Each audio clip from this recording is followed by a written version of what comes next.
बिस्मिल्लाहिर्रहमानिर्रहीम। अस्सलाम वालेकुम। अलिगोस्पर्मिया, एजोस्पर्मिया, मर्दाना जरासीम का कम होना, कमजोर होना, बांझपन की बड़ी वजह, धड़ाधड़ अद्वियात का इस्तेमाल करे जा रहे हैं, कुश्ते खाई जा रहे हैं, अद्वियात लिए जा रहे हैं, तो उसका फायदा नहीं हो रहा।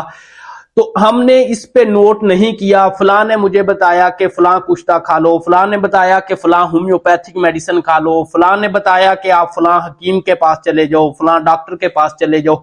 हम नहीं जाते, बस अद्वियात खाए जा रहे हैं और वक्ती चंद दिन फायदा होता है, फिर पहले से भी कम हो जाते हैं। तो ये शिकायत पेशेंट लेकर अक्सर आते हैं जो मर्दाना जरासीम कम होने की वजह से बांझपन में शिकार होते हैं, मुब्तला होते हैं।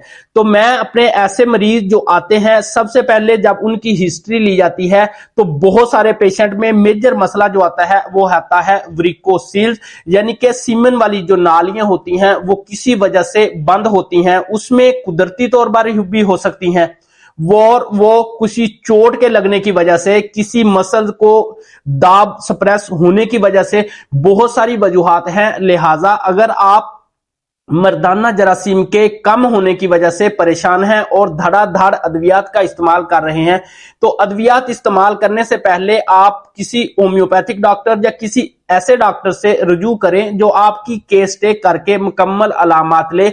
मेरे पास बहुत से मरीज जो हैं इस बांझपन से, जो ओलिगोस्पर्मिया में, एजोस्पर्मिया में मुब्तला थे, सिर्फ वरिकोसील की मेडिसिन देने से उनका बांझपन का मसला भी ठीक हो गया और उनके जो स्पर्म थे कम, वो भी बढ़ना शुरू हो गए। तो लिहाजा आप ऐसी अद्वियात का इस्तेमाल ना करें जो आपके गुर्दों पे भी साइड इफेक्ट डालती हैं। आप होम्योपैथिक डॉक्टर से मशवरा करें जे आप मर्दाना जरासीम बढ़ाने वाली मेडिसिन का इस्तेमाल करें। अस्सलाम वालेकुम।